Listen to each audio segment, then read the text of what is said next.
Siddharth, screen visible here? Okay. Good morning, everyone.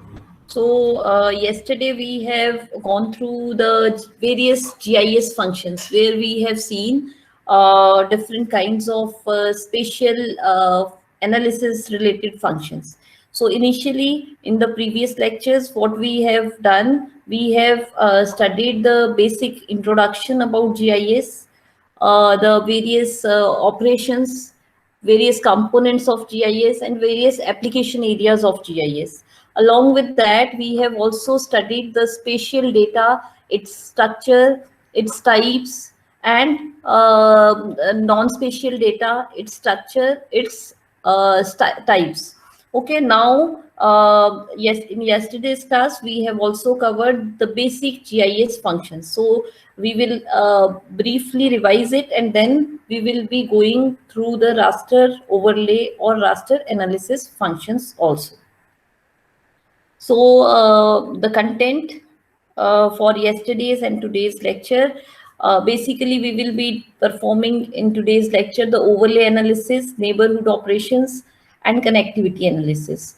Rest we have covered in the previous class. So I will be skipping all these things where we have the analysis functions in four categories, where first category was selection and measurement. The second one was analysis method.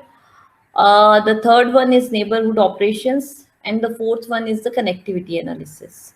Okay, so in selection, basically what we are doing, we are selecting few objects. Like when we are going for the vectorization, okay, we are giving a command that I want a particular, polygon to be selected, which is having a forest classification. Okay, so with your desktop only, you can select that thing.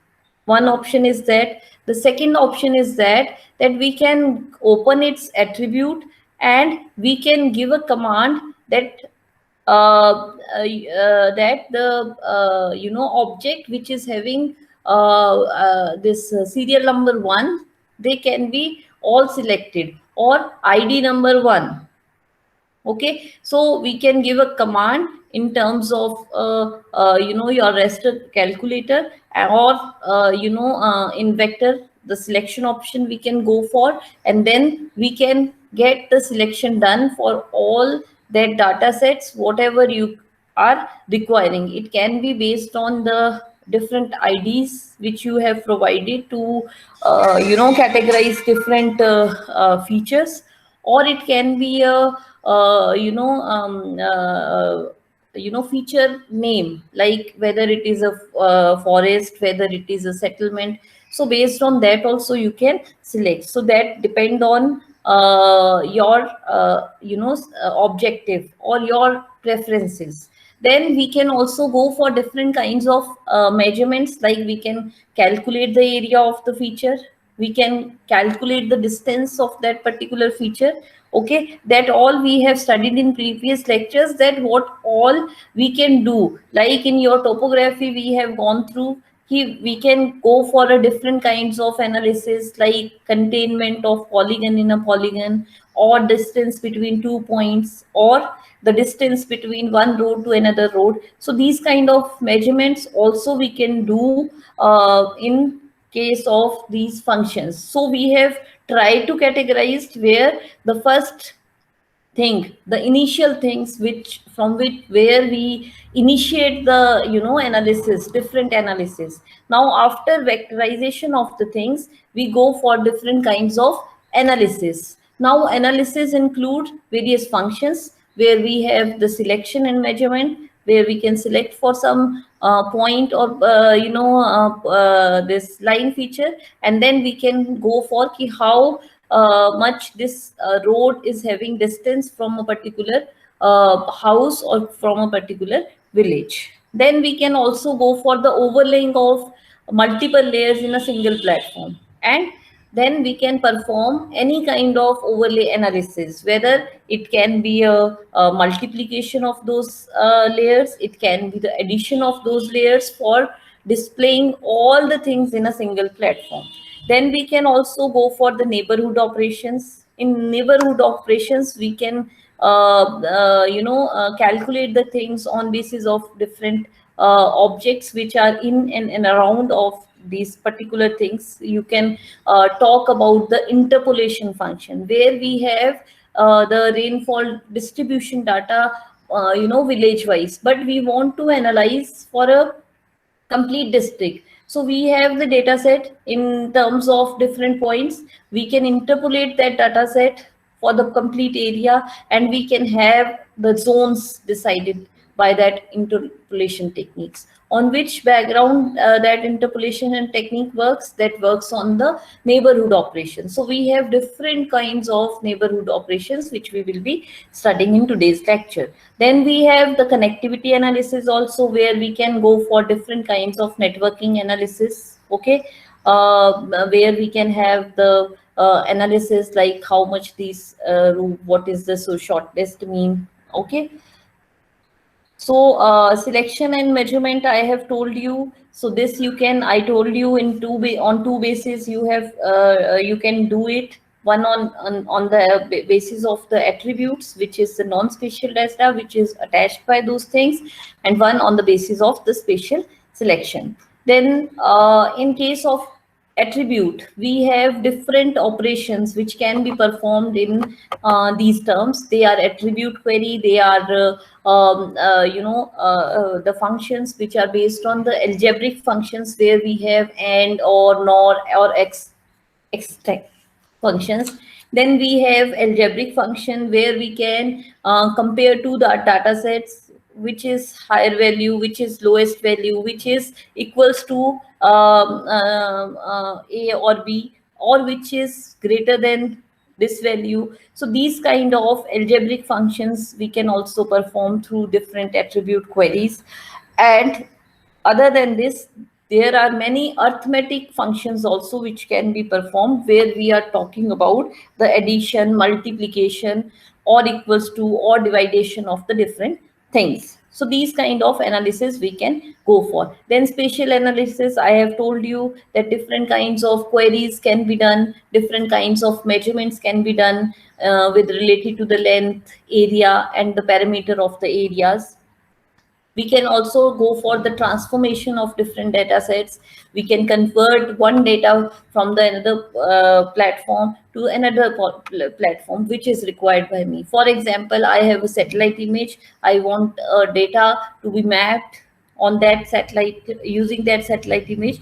So first thing I need to do, which you must be studying in your DIP also, image processing, that you have to process that image. You have to rectify that image. You have to vectorize that image in terms of its geometric corrections. Okay, then only we can go for any kind of mapping, any kind of creation of features on that image. Okay, so we need to go for different kinds of transformation while we are talking about the spatial analysis.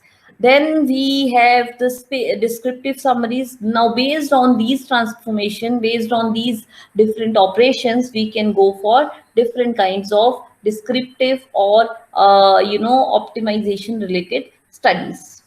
Then we have the types of spatial analysis. We can go for queries, reasoning, which is being discussed here. We can go for different measurements. I have told you what kind of measurements we can do. And then we can go for the transformation. one platform to another platform, vector to raster, raster to vector, as per our need.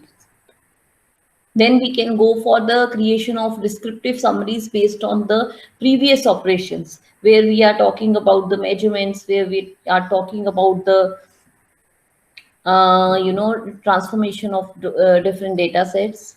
And then we can also go for the hypothesis testing, okay, of the spatial data sets. We can go for the field verifications, all these kind of things. And then spatial data, they are inductive, deductive, and normative.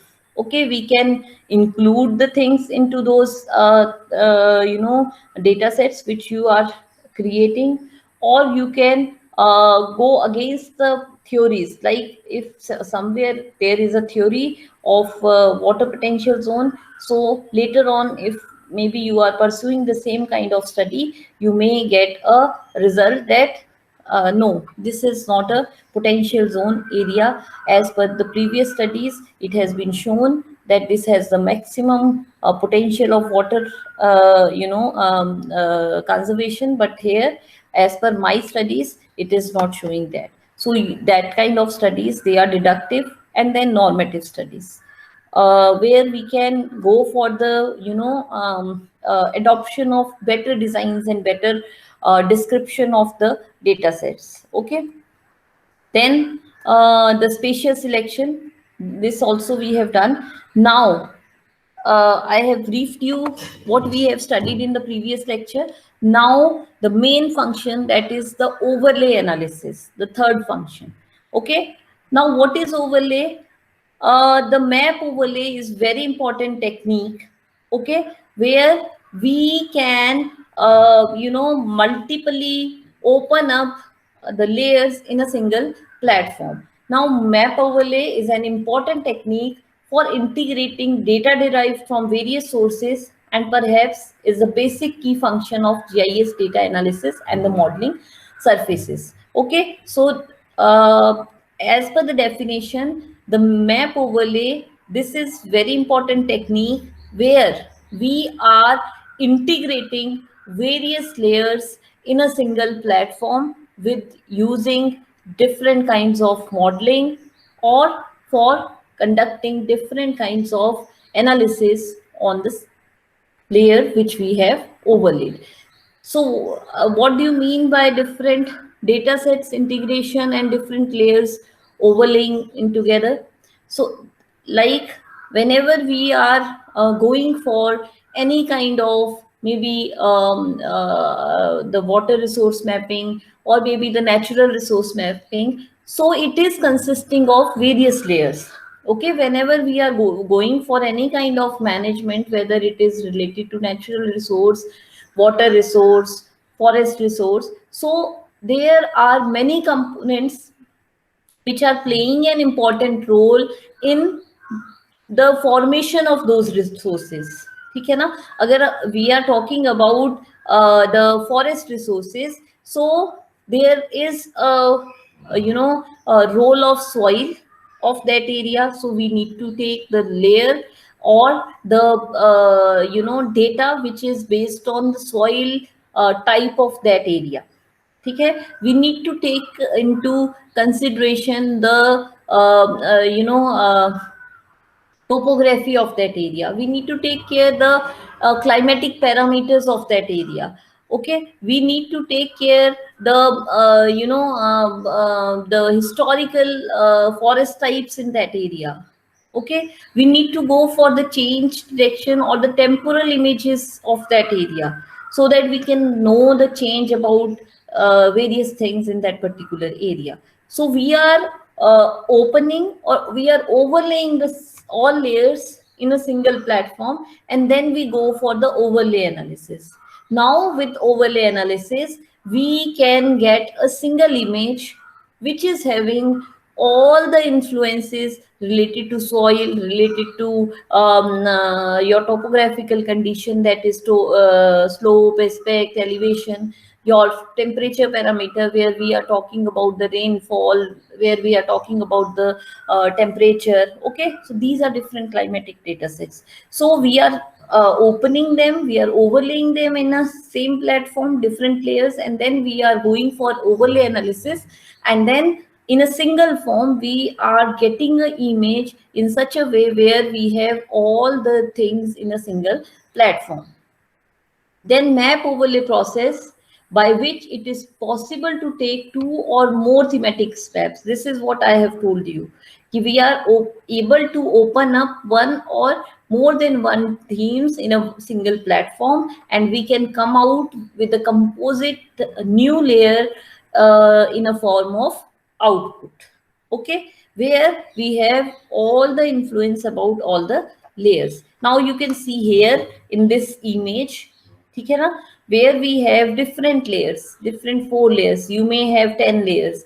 Now we have performed an overlay analysis on these multiple layers, and we can have a layer as an output where you have wells, where you have these buildings, where you have this river body, where you have this soil, or maybe if you have a forest, that layer also you can open here in this platform, and then you can go for overlay analysis. Then over all the things are there in a single image, having all the information. Clear? Then when we are talking about overlay analysis, it has different kinds of techniques under overlay analysis. Now let's discuss all these functions under overlay analysis one by one. As its name suggests, the first function is intersection. As the name suggests, intersection. That means we are, intersecting something which is common in two or more polygons. So intersection, it computes the geometric intersection of all the polygon in the input layers. Any polygon or portion of a polygon that falls outside of the common area,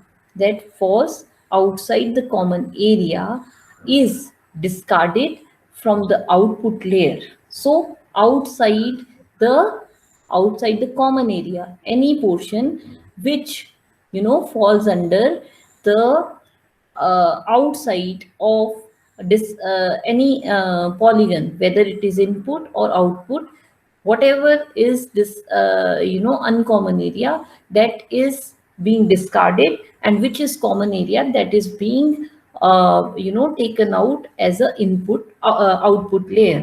So while we are talking about this A and B polygon, A is the input polygon, where we have given a command of B as a polygon. Now whatever the common area will be taken out as a output. The uncommon area will be discarded in case of intersection command.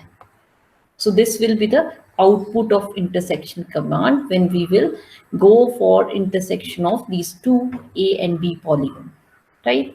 Then we have the union command, or union function of overlaying.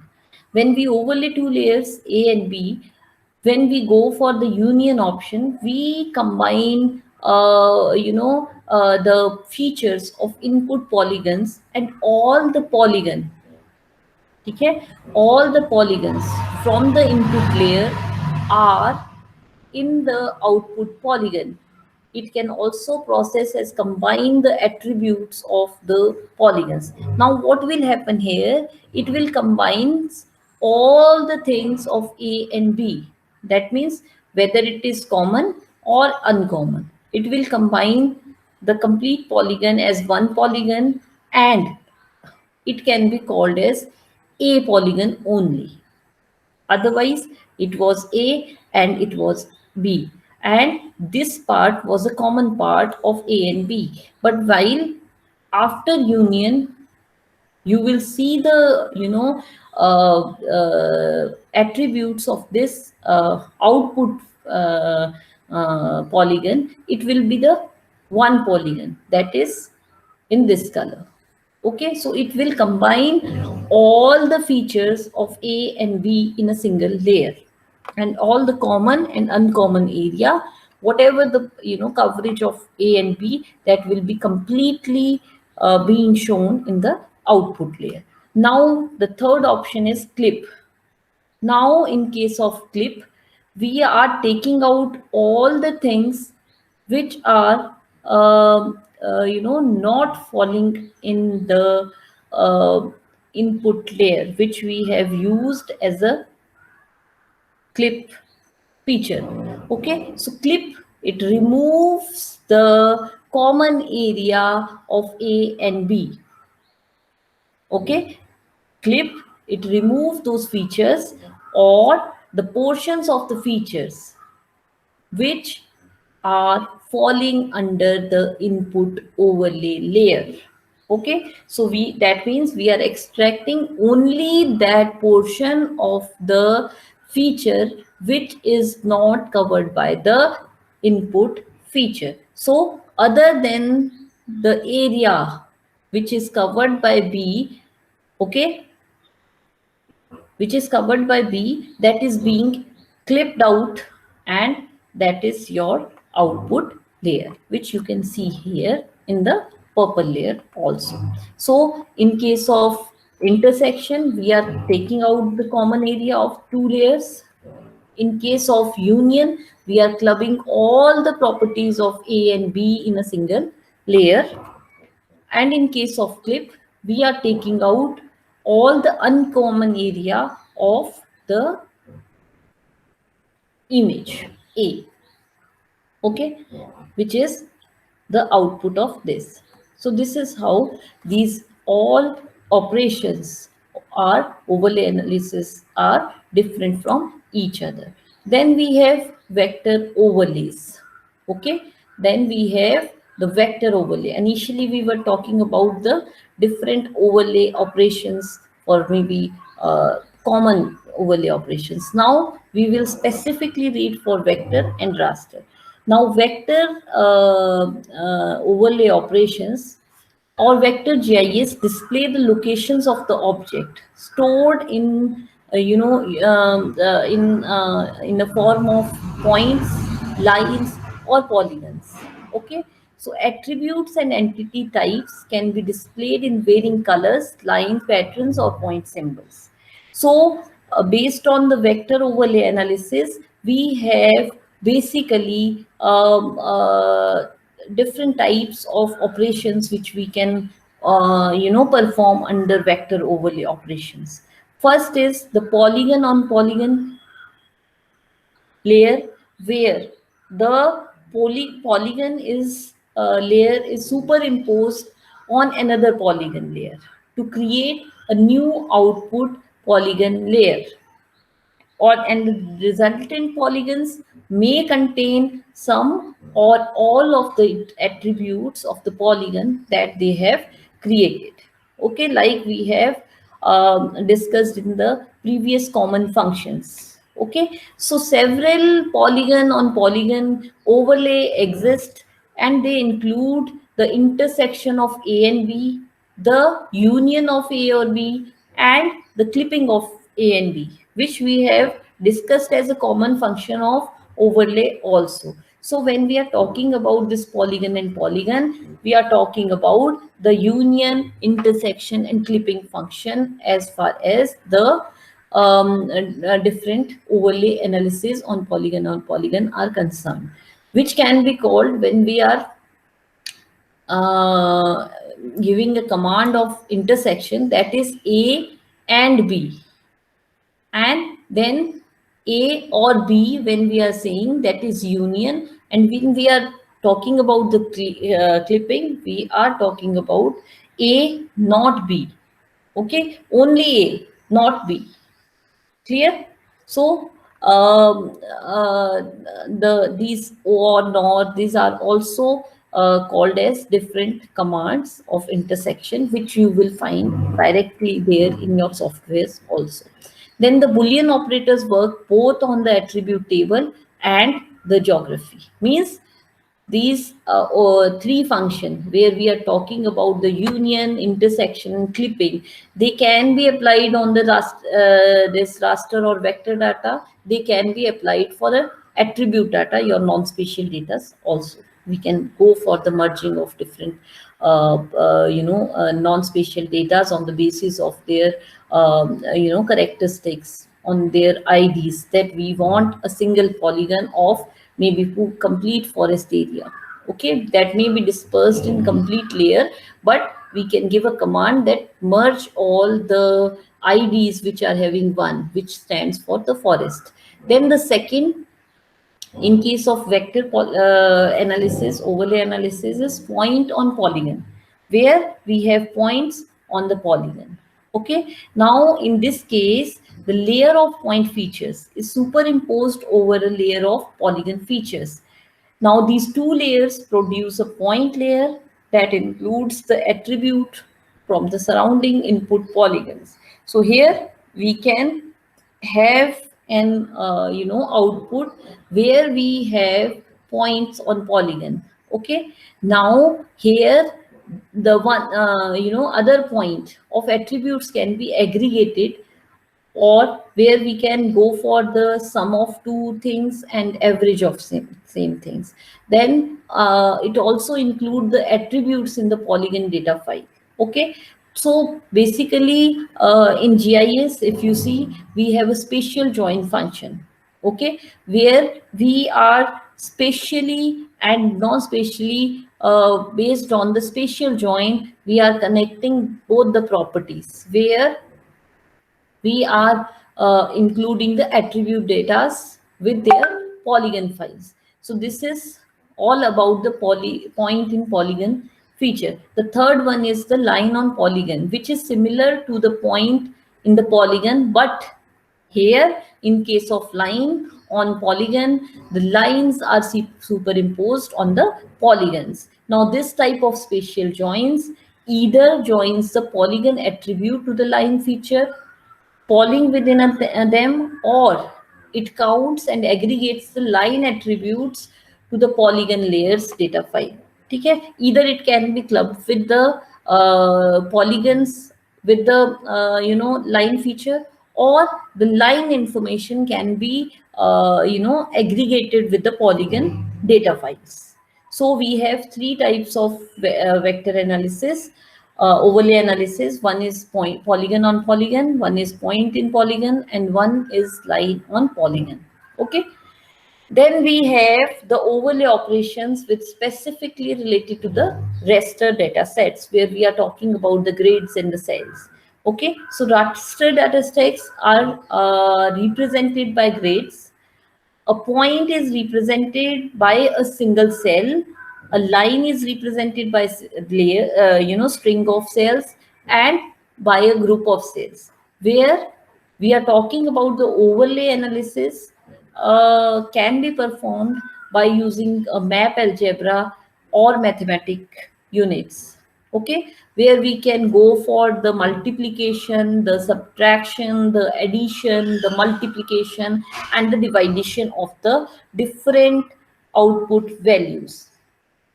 Okay, so here you can see the overlay applications onto different vector analysis, where we have tried to overlay all these things into a single layer. Okay, then we have the raster overlay, where we have different, through different multiplication techniques, we are coming out with the this kind of results, where we have addition of these two layers, and then we have outputs like this. Then we have overlay types, where we have talked about the or and not function, either this or this. Okay, so here we are talking about the union function, which are having both the things together. Here we are talking about the clipping function, where we have tried to clip out the common area of these two features. And here we are talking about the intersection, or where we have tried to do the uncommon area. Okay. Then these are the location maps where we have to come up with the different overlays, and then we need to go for the transformation of data sets in some cases, because slope is in a raster format, and the school buffer and recreation buffer, they are in the form of vectors. So we need to first convert all the data sets in a single platform, and then we go for the reclass of these functions, where we are classifying them into five classes. This as per land use, land cover, what is the best site for potential sites of water, what is the worst site. We class them in 1 to 10 scale, and then slope also being classified, that if it is a elevated slope, the water will not stand and it will directly fall off. And if it is a plain or it is a moderate, then moderate has a moderate chance of potential, and if it is a plain, then it has a more chances to penetrate the soil and go for the potential zone analysis. So that is how we go for the reclasses of these slope or buffer or other classes classification, and then we give them weights and combine all the data sets. The combining process is known as overlay analysis, and finally we come out with the potential zone map as a final output of those layers. Then we have neighborhood operations. The after this mm, uh, uh, what do you call overlay analysis, we have the neighborhood operation, the third operation, where we are talking about the operations which are also called as the proximity analysis related options. Now, the characteristics of these neighborhood functions or areas is about the around and a specific location, in and around features or a specific location features. Now, these functions either can be modified by the features which are existing, or they can maybe create a new layer which is influenced to some degree by the distance of the existing features. Now, in case of neighborhood functions, you must have seen various averaging which are based on the surrounding functions. So in this case, either we can go for some modifications, or we can come up with a new layer based on the different proximity analysis. Now, the GIS program, it provides some neighborhood analysis which includes the buffering, interpolation, Thesian polygon, and topographical functions. Okay, so in case of GIS, we have some neighborhood function or analysis on which basis we can go for different analysis. So under neighborhood function, we have buffering analysis, we have interpolation, we have Thesian polygon, and we have various other topographical functions also. So let's discuss all these functions one by one. So first we will be discussing what is buffering, then we will be discussing what is interpolation, then we will be discussing what is Thesian polygon, and what are various topographical functions which we can go with the help of neighborhood function, or which can be called as a different functions under neighborhood operations. So first is the buffering. As the name is suggesting, buffering is generally creates a physical zone around a particular feature. It may be a point, it may be a polygon, it may be a line. So generally, these buffers, they are usually based on a specific straight line or a specific point, from where we decide how much buffer area can be taken for different kinds of analysis. For example, we can take an example of flood zonation mapping. Okay, so along the river, we create a multiple buffers. Means along that line, we are giving a specific distance from that particular line to know the intensity of flood. Why? If the water level increases, so we create multiple buffer of maybe 200 meter each buffer. So means we are creating, suppose, 5 buffers, 5 multiple buffers, 200 distance from the each buffer from each other. Okay, so that means complete buffer of 1 kilometer we have created in and around the river. Now, when we go for the analysis, we will find that the nearer buffer of the river will have more risk as compared to the farthest one. Means the as we move from the main river towards the 1,000 kilometers of a buffer, it will decrease, or it will have no risk from that particular point of buffer from the river. So, for example, I have given you example of flooding. It can be created for any other options also, where we need to go for analysis based on the intensity of a particular phenomena. Okay, so the nearer the place distance from the river, higher will be the chances of flooding. The far the place from the river will have less risk as far as the flooding is concerned. So here, this is suppose main river. They have created a. We can create a multiple ring also, where we have multiple buffers, and we can go for different kinds of analysis. So basically, buffers, it is based on the specific distance from a point, line, or a polygon. Then comes the interpolation. Now, interpolation is a method of predicting unknown values using known values, which neighboring locations.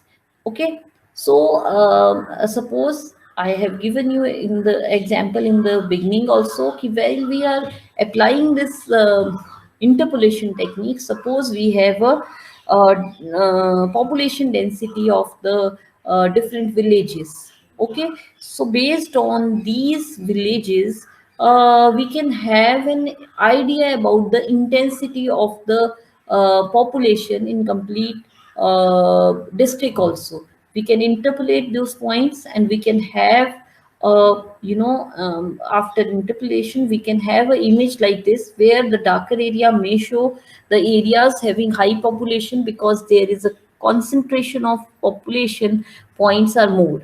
But here, if you see, the points are at far distant points, so here the intensity may decrease. But wherever the concentration of points are more, it will be high, because of the concentration of points are high.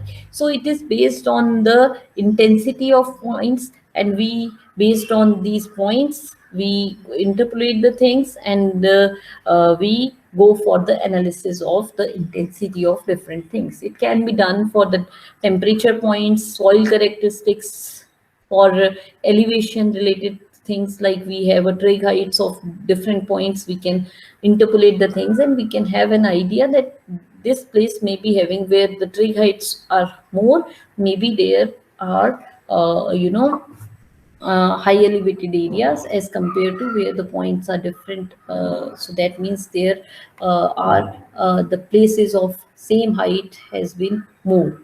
Okay, so based on this, we can go for. Then we have Thesian polygon. In case of Thesian polygon, we are trying to create set of points in which in such a way that the polygon boundaries are equidistant from the neighboring points.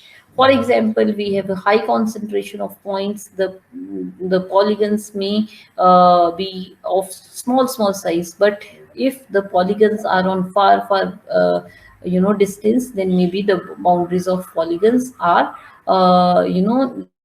less complex and bigger ones. Okay, so this is how we go for the Thesian polygon, where we are boundaries are created on the basis of the set of the points in such a way that the boundaries are from the equidistance from the neighbor. Then we have the third function of the overlaying analysis as a topographical function. Okay, we have topographical function. This is the part of raster analysis, overlay analysis. Now, in case of topographical functions, this refers to the surface characteristics, that is hills, valleys and plains, of which it is comprised of the topography. Now, many data sets you will get in terms of satellite images, where we can have the information of the various topological properties of the area. Now, with the help of those topographical satellite images, we can have an analysis about the slope, aspect, elevation, hill shade, view shade, etc. properties for the areas of our interest. Okay. Now, the most commonly calculated terrains are based on the following parameters, where we are using this DEM data sets for analyzing the slope, which is the rate of elevation, aspect, which is the direction of the surfaces which facing the sun, hill shading, a lightning effect which mimic the sun to highlight hills and valleys. Okay, which is the area which is having the proper lightning of the sun, and which is the area which is having the hill shades. So that process is known as hill shading. It looks like this when you apply this function on the DEM data sets. So these kind of analysis, we can also get the height related information. We can get the contour lines of the area. So this is about the data set where we calculate for the terrain analysis. Then the slope, aspect, elevation, this looks like this when the output arrives. Okay, the aspect can be measured in terms of the degrees. Okay, as it is the intensity of the sun rays. The slope, it is in the degrees or in percentage. Okay, and this is a DEM which we get. Okay, then the connectivity analysis, the third function of the uh, overlay analysis, where we go for the connectivity analysis. Now, connectivity analysis use the function that accumulate the values over an area traveled. Okay, so connectivity analysis, what it uses a function which accumulate or which adds the values over a area of travel. Most often, these include the analysis of surface and networks. Okay, so in most of the cases, what they include the analysis of different surfaces and different network. Connectivity analysis include, now these kind of connectivity analysis, they include the network analysis, the spread function, and the visibility analysis. In vector-based systems, generally it focuses on the network analysis connectivity capabilities or connectivities. In raster, it provides the visibility analysis. In case of vector, what kind of analysis it can perform? Network related analysis, where we can have an idea about the shortest route, the shortest for maybe any kind of place to reach. So this is most commonly used in the network analysis for different kinds of route analysis. And in case of raster based connectivity analysis, it is based on the visibility analysis of different data sets. Then the spread and function and the network function. The spread function are of raster analysis, and the network function are of the vector analysis. In spread function, the raster analysis techniques that determines the path of the space by considering how phenomena is spread over the area in all directions but with different resistances. So based on the values which the raster data is having for different objects as a emittance values in a form of satellite image, we can have an idea of spreading of different phenomena. Okay, like on the basis of different brightness values and the color pad symbology or the interpretation keys and elements, we can have an idea about the phenomena, that it may be of this phenomena. Maybe it is a forest, maybe it is a settlement. Based on their reflectance values, we are able to know about the spread of different things. But in case of network analysis, it involves the analysis of a flow of networks, how one road is connected to another point or line, how rivers or the transport networks or the corridors or the utilities are more often of representing in such network analysis form. And we can perform different kinds of analysis on the basis of this analysis, where most commonly the things which we take into consideration is the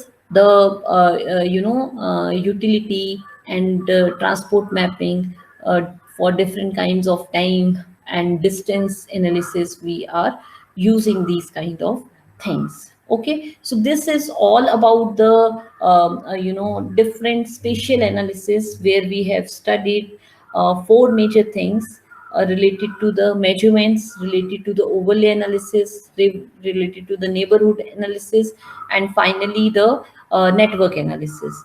So in measurements, we have studied that what kind of measurements and distance calculation we can go for. Then we have also studied the overlay analysis as a common, in which we have studied the intersect, clip, and union function. And we have also studied how different overlay analysis can be applied on raster and vector overlay analysis, which is a part of or a type of different spatial analysis. Then we have also gone through the different neighborhood operations, which is again a part of spatial function. And then we have also gone through the network analysis, both for raster and vector, how we can perform these functions. Okay, now I can conclude my lecture by saying that GIS uses spatial analysis function to answer the questions about the real world. First thing which the GIS function or GIS analysis functions can perform, it can answer the questions of real world objects or real world phenomena or real world problems. Then once the data input process is complete, we can go for the creation and pre-processing of different GIS layers. We can go for the different analysis of different stages, and we can also initiate different plannings on the basis of these data analysis. Then the data analysis also helps to evaluate, investigate, estimation, prediction, interpretation, and understanding of different spatial data sets. Okay, now based on these different functions, we can analyze the different data sets, we can evaluate them, we can estimate them, and this can be helpful for different managers to go for different planning. So with this, we have completed our GIS functions in terms of the spatial analysis functions, and we have also studied the different functions under raster and vector.